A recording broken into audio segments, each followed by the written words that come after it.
This week, join me in the American Southwest as I explore one of archaeology's greatest mysteries.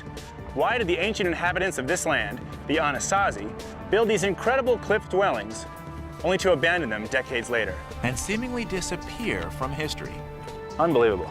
To find out, I'm gonna take to the air, dangle from dangerous cliffs, and explore some of America's most spectacular archaeological sites. We're digging for the truth, and we're going to extremes to do it. I'll meet you over there.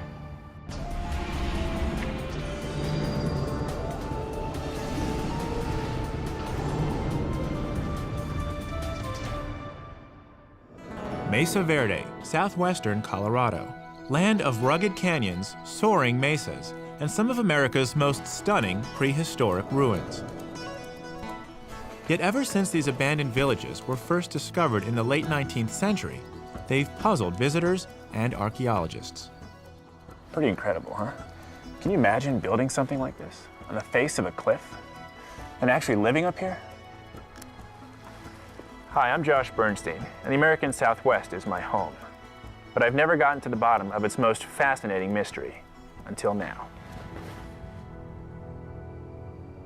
Why did the Anasazi decide to move to the cliff sides? And why would they then abandon this entire region only decades later, never to return? These questions are at the heart of a debate now raging between archaeologists and Native Americans. At stake is the traditional image of the peaceful Anasazi. Everyone agrees that's how they began. The people who became known as the Anasazi started to farm this area of the American Southwest as early as 1 AD. For most of their history, they lived in small, scattered villages on the mesas and in the valleys. But in the middle of the 13th century, something happened. The Anasazi began to cluster together. They built high walls around their settlements, or took the precarious step of moving whole villages onto the cliff sides. Then, fewer than 50 years later, they abandoned these homes too, leaving behind most of their possessions as if they planned to return. Instead, they seemed to disappear from history. Were the Anasazi invaded by another tribe? Or did they succumb to drought? Why did this complex and far-reaching civilization suddenly collapse? What happened? My exploration begins with Larissa Kumawana, a ranger at Mesa Verde National Park. In addition to her years teaching people about these ruins, Larissa is also a member of the Hopi tribe. The Hopi claim the Anasazi are their ancestors, and Larissa's insights may point me in the right direction. So there's no running rivers, no streams in the bottom of any of these canyons. So their main water source would have been seep springs. So there's no water down there? No water down there. The down only water would be in the back of these alcoves here.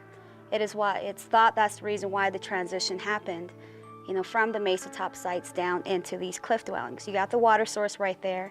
Why not build closer to them? Larissa's answer was practical, but I felt it avoided an important question. The Anasazi could have accessed these seep springs without living on the faces of these cliffs. Why subject an entire community to such exposure and risk? Many archaeologists now think that the ancient Anasazi had a darker side, marked by massacres and even cannibalism.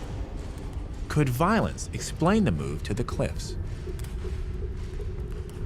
The cliff dwellings of Mesa Verde are certainly impressive, but there are hundreds of other sites throughout this region. Perhaps seeing some other dwellings would give me greater insights into why the Anasazi made such a drastic move. To do this, I need a significant change of perspective. This is a twin-seat, twin-prop, home-built experimental plane. While it might not comply with FAA regulations, its open cockpit makes it perfect for spotting cliff dwellings. These guys are now trying to work out the logistics of where the camera goes and where they fly. They don't really seem to care if we live or not. My pilot, Skip Lange. He flew P-51 Mustangs during World War II. Skip, I don't have a parachute. Neither do I, so we're even on that score, Josh. Okay. With those encouraging words, we're off. Flying in a plane that feels like it's made of rubber bands and balsa wood. This part of the Southwest is known as the Four Corners, the place where Arizona, Colorado, Utah, and New Mexico come together. It was the heart of the Anasazi homeland for more than 1,000 years. This is fun flying with the open air because you get to feel like you're actually just flying up here. Today, most of this region is covered with forests of pinyon pine and juniper. Yet 900 years ago, it was full of fields of corn, squash, and beans. Archaeologists believe the Anasazi supported 40 to 50,000 people in this area. Perhaps Larissa was right. Perhaps some of the Anasazi's water sources dried out, forcing them toward the seep springs. I'm imagining what it must have been like to move off the tops of the mesas and onto the sides of the cliffs. Talk about living on the edge. Think of the children and elderly on these cliff faces. And they did this throughout the Four Corners region, even in some of the most remote and desolate canyons. Why would the Anasazi make such a change, take such a risk? What could these massive stone walls offer them to make the move worthwhile? To answer these questions, I need to get my feet back on solid ground, where I can hike and explore some of the more isolated cliff dwellings.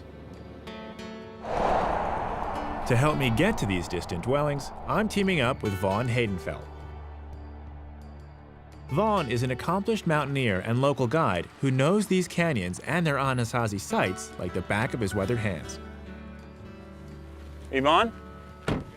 Yeah. Nice to meet you. Nice to meet you.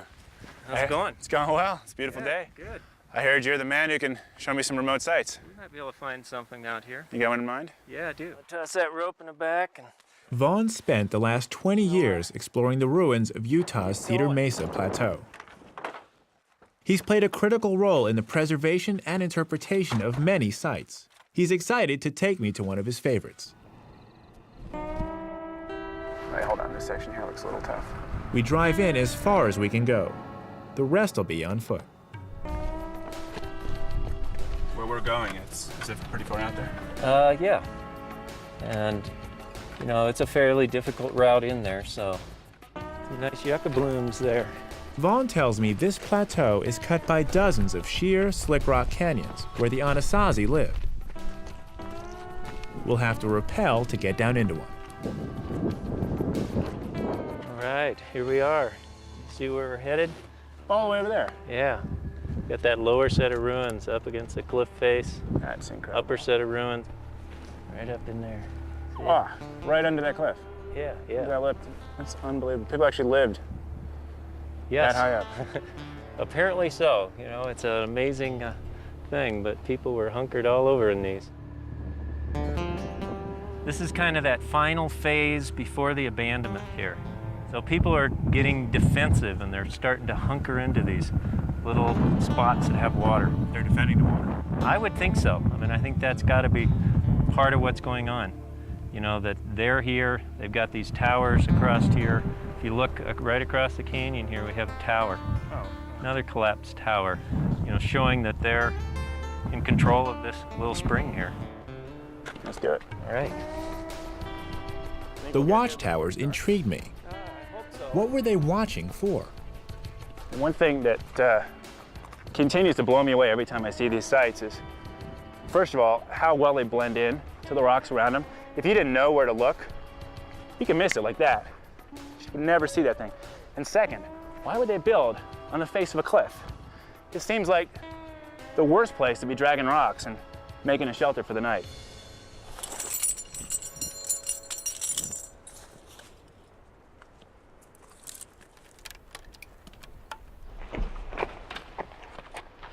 So have you used this tree as an anchor before? Nope. Here. Okay, seems okay to me. I'm gonna also. How far down is the struck? Looks pretty far down there to me.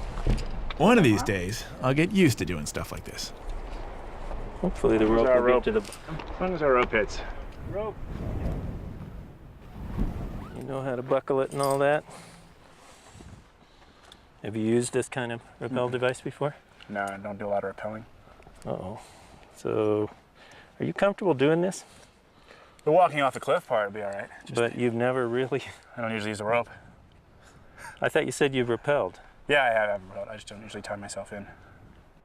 You feel, I mean, you guys, this is your choice here. I mean, this They don't care if I die. I'm not. Thanks for good TV. The trick is the. Did I tell you? I love you, Mom. Just in case you forgot. The trick is the getting down to the bottom. Have you rappelled down this section before? No. So you don't even know when I'm. I don't do that. Yeah, I don't know what you're. But if you get hung up down there, there's not much I'm going to be able to do to help you. You mean if my feet get over my head? Yeah. Or what else could happen?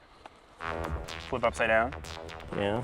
Just understanding how how your descender works. Well, you said it's 2 ropes that's thick, so I'm gonna be feeding it through. And if this way I brake on, keep my feet wide. Right. Sounds good to me. What the hell? That's why we're here. And with that, I begin my descent. Goodbye, I love you. The really hard part comes halfway down, where the rock face just disappears. One wrong step here, my feet flip over my head, and I'm in serious trouble. I'm in southeastern Utah, rappelling down a cliff face. Just ahead's the lip, the toughest part. Poor footwork here will send my feet flying over my head, and I'll be left dangling hundreds of feet above solid ground. I'm past the lip. I can almost hear the sigh of relief from my guide, Vaughn Haydenfeld, who's easing me down. Navigating these cliffs gives me a new appreciation for the ancient Anasazi who lived in them. It's their mystery I'm pursuing out here on Utah's Cedar Mesa Plateau. Why did the Anasazi move into the cliffs and then disappear from this area 800 years ago? At Mesa Verde, I learned that Native Americans believe the cause was drought. But some archaeologists think it's a lot more complicated and violent. Look up above, the large spiral. Oh, wow. That's incredible. Yeah, it's an incredible spiral. It's a really large one. Pigment's still in pretty good shape. You have a sense of what that meant? The spiral? Yeah, I've heard a lot of different stories. I'm just curious. Hopis and people who claim ancestral heritage here have, meanings to it. It might be in a migration or their people. Or this could just be the marker of these people at this site, saying, this is us. We're here. Well, the dwelling's just over here this way. Yeah, let's go down and have a look at the best part. We're coming right out to the edge of this ledge, which starts getting that kind of defensive nature. A wall here. And a good view of the tower. Greenery there, corn cobs still in the You can greenery. actually see the corn cobs. Yeah. That is incredible. This is amazing. These corn cobs are over 800 years old, and they're still here as if they were left just yesterday. Unbelievable. We're coming right out to the edge of this ledge. This is my favorite part of this particular site. This little end ruin. All the rock art images on this whole wall. It's a large panel. We have bear tracks and mountain lion tracks. You've got this bighorn sheep down here.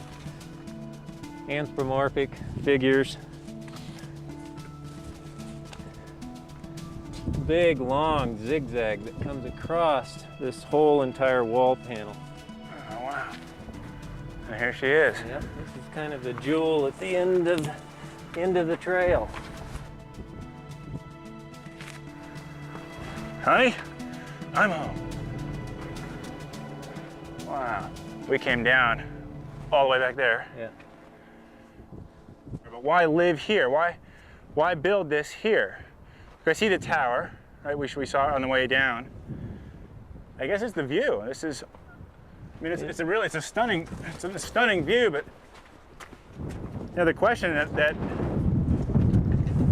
what I don't get is, this isn't easy. You know, they had to bring these rocks here, if not break them from the wall, and there's a lot of work. Yeah.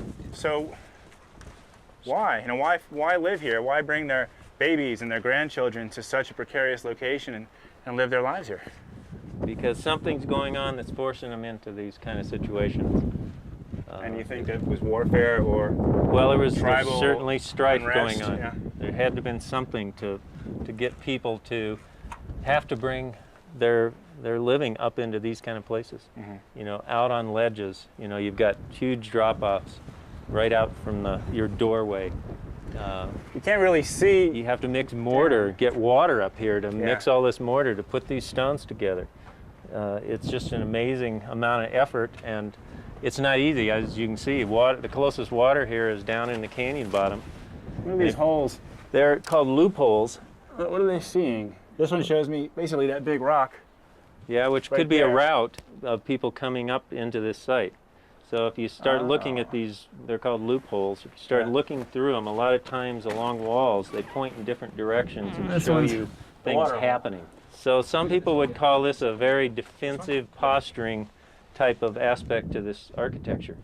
You know, it could be, you could be looking at your water, you could be looking at a ledge where somebody might come across to come into your site, possibly to attack you, whatever. So some people interpret these as another kind of defensive type of posturing in these loopholed walls.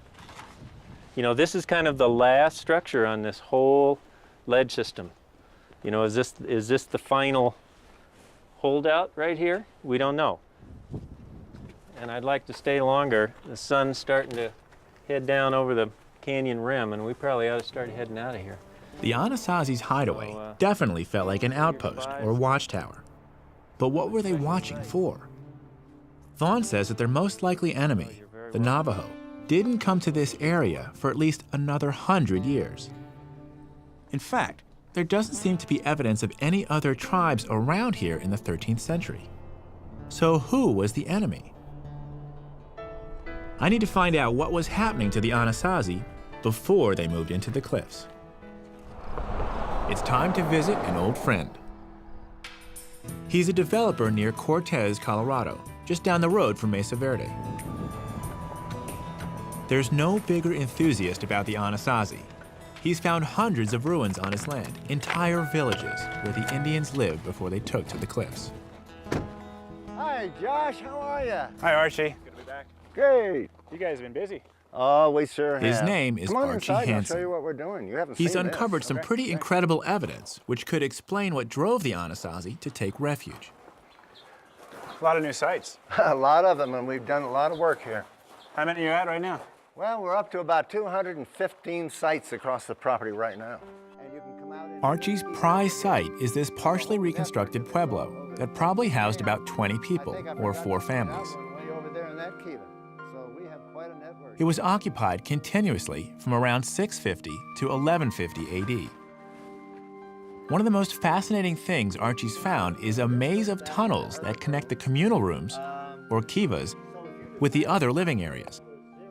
And I've just got to explore where they go. But I find out the hard way how small these people were. The men were about 5'4", the women only 5 feet tall. Tight squeeze, Arch. At 6 feet and 180 pounds, I can barely squeeze through. And this is only the beginning of what Archie's excavations have uncovered. Look at all these pot shards. Look at this.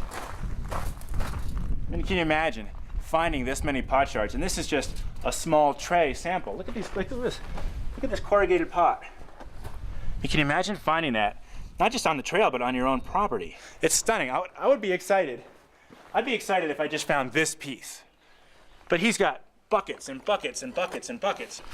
Look at all these studies. Macrobotanical remains, bioarchaeology of disarticulated remains, faunal remains, disturbed sites. He's invested so much time, and the benefit is that all of us get a much clearer picture of who the Anasazi really were. And what Archie and his team of archaeologists have found is far from the traditional image of the peaceful Anasazi. Are you finding any bones in your sites here? Oh, everyone. Everyone? Yes, we did. We found several bodies over here. We found over in the end one. So the picture here was not one of a peaceful village. Well, that they didn't leave this in a peaceful condition. This is evidently the end of the trip for them. This was death and violence. There were 3 sunken kivas in this pueblo. They were once the heart of Anasazi communal life, This is beautiful. but they became the scene of horrible massacres, with strong evidence of cannibalism. Did you find any bodies or any bones in here? In this particular one, no, but we found some that were in the center one and the other one down at the end. All of them indicated cannibalism? Everyone contributed to it. Yes, they were broken up. There are many different signs. The signature of cannibalism is extremely positive. There have to be 7 particularly salient facts. They're just to numerize some of them. Pot polish on the end of green strict fractures. They have to have the bones broken open, the marrow extracted from that, bodies disarticulated, heads missing, vertebrae there, no hands, no feet. Unfortunately, This is controversial stuff. Native Americans strongly object to their ancestors being characterized as cannibals. Yet many archaeologists find the evidence in Anasazi sites compelling. They cite signs like pot polish, tiny areas of polish that form when a bone is cooked in a clay pot, and cut marks and abrasions that are identical to those seen on animals which have been consumed. What Archie was saying was that his site is full of such evidence. we had a 14-year-old male and an estimated 21-year-old male, and they were butchered and probably consumed down there because they found them on parts and pieces in the fire pit and on the benches going around, etc. We reinterred what we could find in that other kiva into the wall. After the massacre, evidence suggests that any remaining residents abandoned this pueblo and moved on. What made them decide as a community, time to go? Well, I think that if I was back in that day and age and I had a marauding force come in here and wipe out an entire pueblo where I was living, stuffed bodies in the kiva and everything else, that I would think was not a very good place to live, and I think I would move. I would want more protection. So you're saying that the warfare wasn't internal. There was actually marauders coming into these communities? Well, you've opened a whole box of guesses about that one. And my guess would be that they were outside external forces. Was it a neighbor who did not have sufficient food and you had a food supply? Or whether they were people coming from Mexico, which is a big conjecture about this thing at this time. Using Archie's Wi-Fi network, I searched the web for evidence of Anasazi cannibalism. Suspicious bones have been found at about 50 archaeological sites. Not a lot when you look at the whole history of the Anasazi. But the curious thing is that almost all the evidence dates from the same period, beginning around 900 AD and peaking around 1150. These dates correspond exactly to the time when Anasazi civilization was dominated by a place called Chaco Canyon, a city as mysterious as it is grand. It's also in the middle of nowhere. Mutilated bones, evidence of cannibalism. Everything Archie Hansen said at his pueblo seems to point to something going terribly wrong in the Anasazi world by the mid-12th century. And the clues to this violence point to Chaco Canyon, the Anasazi's greatest achievement, now a desolate ruin in the New Mexico desert. On Cedar Mesa, I saw some convincing evidence that fear drove the Anasazi into the cliffs. To understand the root of that fear, I have to understand Chaco and what shook the walls of that great stone city. I need to see these ruins from above, so I've called in my friend Bubba Peters with his PPG to help get me into the air. PPG is short for Powered Paraglider, and Chaco's so big I need something like this contraption to get the lay of the land. But strong winds can make flying tricky, even fatal if I'm not careful. 80 pounds of wind machine. He puts out a 28 horsepower. One small step for man. Prop clear?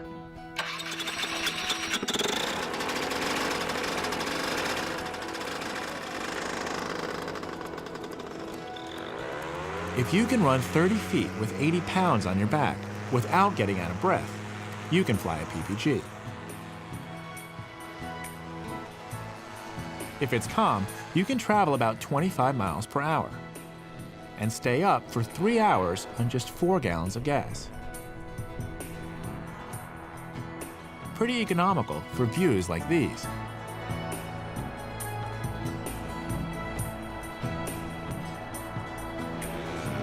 But the fun is flying slow and low.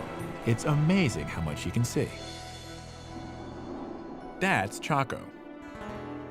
In its heyday, from about 900 to 1150 AD, it was a huge cultural center for much of the Four Corners.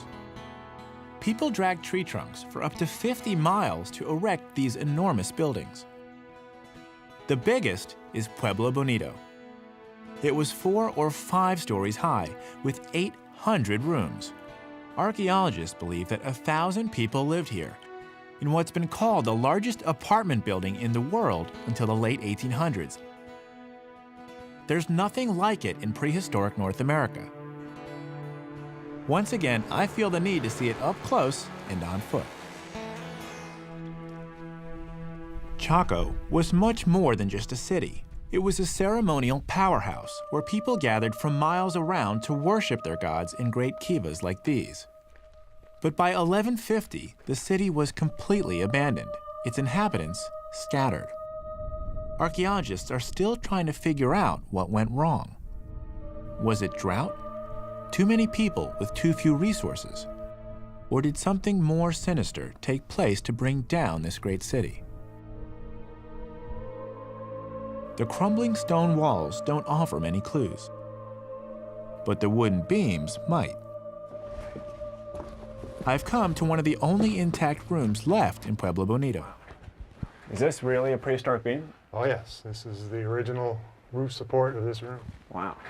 And we're going all the way to the center of the To the log? center of the log, where the pin Drilling is. into an ancient roof beam may seem pretty strange. But when studying structures like Chaco, this is one of the most important tools archaeologists use. 18-volt DeWalt. I'm getting what's called a core sample, a little piece of wood that can help determine when this room was built. Dendrochronology is the science of dating wood by studying tree rings, and nobody knows more about it in the American Southwest than Dr. Jeff Dean. How accurate, I'm just wondering, how accurate is the data? Well, when we take this core back to the lab and analyze it, we can date the year in which that tree was cut down. Really? You know, like there is no plus or minus. This is, say, 1120. And it's 1120 and not 1119 and not 1121. Is that far enough? Yes. 10 minutes later, and I've got it. First we take this My out own there. piece of data to add to the scientific record. All right, let me show you what we have here. If you hold out your hand, we should produce a core from the log. Amazing. Ooh, it's warm. You can blow the sawdust away. Ooh, I dropped the core. Still good. Okay, well, let's take that Turns out. out this little sample carries an amazing amount of information. Tell me what we got. Yep. Let me show you what we just did in there. This is a cross section of another Chaco beam. So this core is dated by matching the ring width variability in this sample to ring width variability in this one. So each, let me make sure I get this. Each ring is a year. Each ring is a year. Big rings mean wet years. Small rings mean dry years. And then by laying this core sample against it, We can find out where the core sample where this is. goes in the, Yes, in the years. that's right. And then how do we know what year we're looking at? Is there a master chart that we lay this against? Yes, this is part of the master chart, and this series of ring widths in here are compared to those. And once you find a match, you can date the core. Thousands of core samples taken all over the Southwest add up to produce a graph charting the annual rainfall from 450 AD to the present. So looking at this, was drought the cause of the Chaco decline? Well, there was a major drought, and a lot of people think that drought caused the abandonment of the canyon and the collapse of the system. Do you think so? Well, I think it was part of the equation, but there are other factors involved as well. What were the others? I think there was a combination of drought, adverse conditions in the floodplain, plus the high population. Obviously, these ruins represent a large number of people, so you have these three factors that combine to trigger the abandonment of the canyon. Drought has always been a fact of life in the Southwest. The people of Chaco Canyon had weathered bad droughts before. And Jeff's tree ring data show that those droughts didn't stop the ambitious building. But in the 1100s, the drought did. Chaco is an eerie place with its own mysteries. Like, how did its priests become powerful enough to get this huge ceremonial center built? Archie Hansen said one theory is that Indians came north from Mexico. Some archaeologists think that they took over Chaco, terrorizing the people. I've been to Mexico. I know that the Toltecs and the Aztecs practiced bloody rituals of human sacrifice. I've seen the skull racks they'd fill with the remains of their enemies. Maybe this could explain why cannibalism suddenly appeared in Anasazi history. But it's just a theory. If only these stones could talk. But the Anasazi left us no written records. Was Chaco the scene of grisly rituals that spread throughout the Anasazi world? Today, some archaeologists are seeking answers to Chaco's mysteries in the smaller communities which help supply the great city. Dr. John Kantner and his archaeology students from Georgia State University are digging at one of these ruins. I'm hoping John will be able to tell me more about what happened at Chaco. What is this site that you guys are excavating? Well, this is a small household. This community here, which we call Blue Jay Community, probably had 3 dozen of these small households, maybe 4 dozen of them. And Chaco is 50 miles, yeah, give or take. It's right, exactly. That way. Exactly. How then does this site give you clues into the rise and fall of Chaco culture over there? Chaco Canyon has very little of its own in the canyon. There is a little bit of water there. They certainly could support some farming. But as far as other resources, there's just not a lot that's there. It's in the middle of nowhere. It's one of the most desolate places you'll find in the entire Pueblo and Southwest. These communities over here are much better positioned. It's a bit wetter here. There's more raw stone materials. There's more wood. And so these people here were the ones that were carrying a lot of the goods into Chaco Canyon to fuel it. Everything that Chaco did had to be fueled by people coming from outside of the area. People in small villages just like this. So the people here have what they need. People here have what they need, exactly. And what does the Chaco culture have that these people need? Yeah, that's a great question. That's what we're sort of trying to figure out exactly. I think that most archaeologists would agree that Chaco eventually becomes a pretty powerful pilgrimage center, one espousing a religious belief that these people seem to adhere to. What the Chacoans' religion was, nobody knows for sure. Many archaeologists believe it had a dark side. That could explain the instances of cannibalism and why people would walk 50 miles just to get close to its power.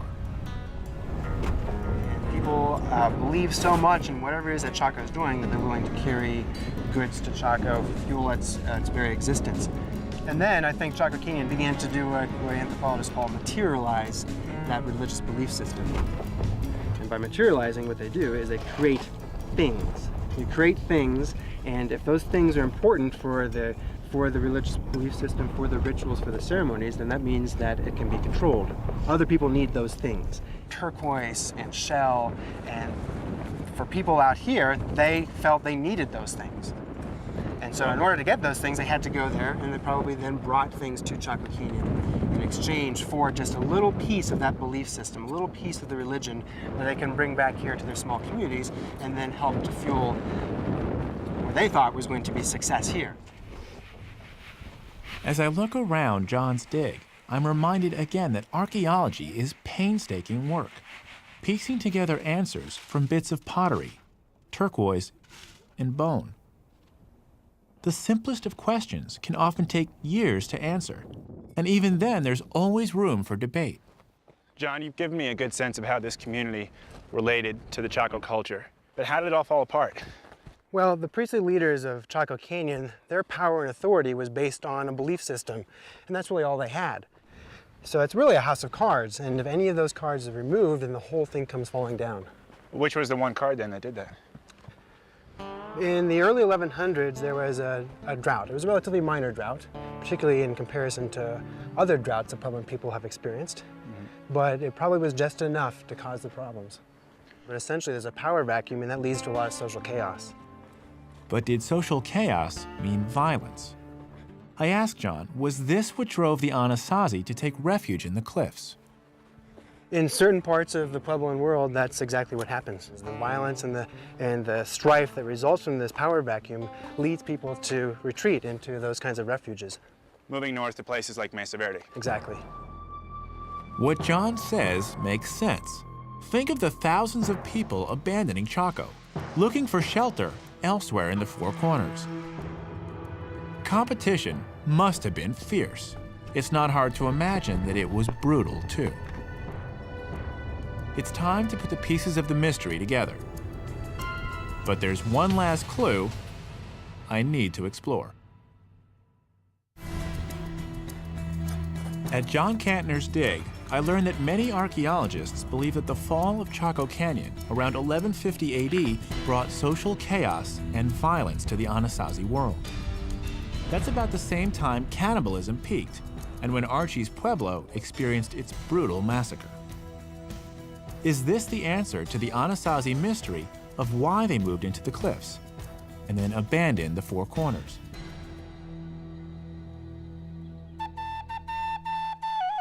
Yet there's another side to this story. Indians to the south of the Four Corners claim to be descended from the Anasazi. The Pueblo, the Zuni, and the Hopi have their own oral histories about their ancient ancestors. I've spoken to one Hopi at Mesa Verde, Larissa Kumawana, who told me that the Anasazi moved to the cliffs to be closer to their water sources. Now I'm going to hear more of the Hopi side of the story. I've come to southeastern Utah to the San Juan River to take a trip and take a look at their rock art. There's a few petroglyphs just downriver from us. And to see if I can get a feel for the culture, I've arranged for some Hopi elders to take a ride down the river with me. Hi. Hello. Are you Wilton? Wilton Kuyabuhema and Dalton Taylor are elders from the Hopi Reservation in Arizona, south of the Four Corners. Dawa Taylor is Dalton's son. Nice to meet you.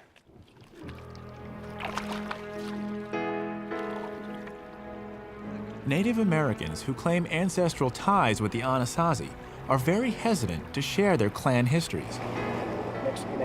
It's private, and out of respect, I'm cautious with my questions.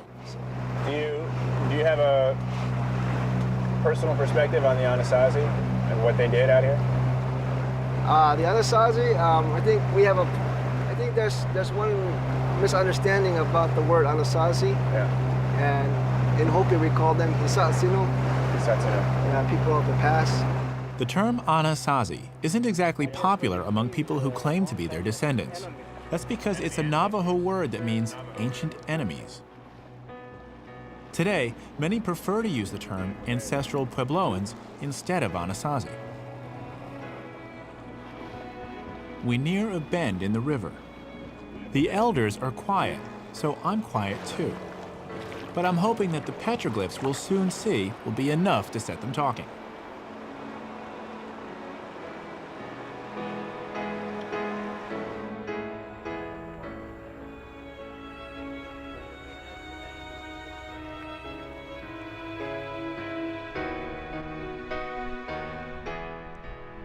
We pull up to take a look at some petroglyphs. Life-size figures picked out by the ancient Anasazi 1,500 years ago. But they're just too old. The Hopi can't interpret them. Yet nearby are some other petroglyphs they find very familiar. There's something right here. Oh yeah, that's the spiral. That's a spiral. That's a migration story right there. Migration. Oh yeah, come on up. So here, they occupy, it's the center where they occupied it, and when they go this way. To the Hopi, the spiral means their people were once here, at this place in the Four Corners. To them, the Anasazi mystery is simply a story of migration. They abandoned the area because it was time for them to go, not because of social chaos or violence. Looks like there's a head here. It takes several hours, but I finally feel comfortable enough to ask Wilton the toughest question of all. Wilton, were the Anasazi cannibals? No, not really. How do you know? Because from the time when the migration started a long time ago, there is no enemies. Until the second group, like Navajos and these other Paiute, they're the ones that come in and doing the warfare with the Hopi people. Because of this? To the Hopi, there were no enemies before the Navajo. It's not a new one. And they didn't come to the Four Corners until long after the Anasazi were gone. But what if the enemy wasn't an invader? And the other one is... I remember what Vaughn said to me on that remote ledge in Cedar Mesa. My opinion, there was all sorts of conflicts going on. Probably, my guess is, among people living here, not outside forces necessarily. Some people do think that there was an outside influence of other people coming in and putting pressure on these people. But my guess is it's probably people, maybe in the next canyon over. As I learned from Vaughn, Archie, and John Cantner, violence and probably warfare drove the Anasazi into the cliffs. But it's most likely that their enemy was none other than the Anasazi themselves. As for the second half of the mystery, the Hopi story of migration fits. The Anasazi didn't disappear. They simply left the Four Corners. The tree rings show that a great drought descended on this area in the late 13th century. Weary from decades of fighting, the survivors most likely did what their ancestors had done ages before. They migrated south to begin a new life. On our last stop, we visit the River House ruin. It was a sacred place for the ancient Anasazi. It still is for the Hopi today. Be alert and wake up, people. We make an offering of cornmeal. New evidence may one day settle the issue. But for now, archaeologists and modern Puebloans continue the debate, searching for clues left in the steep stone walls of America's Red Rock Canyons.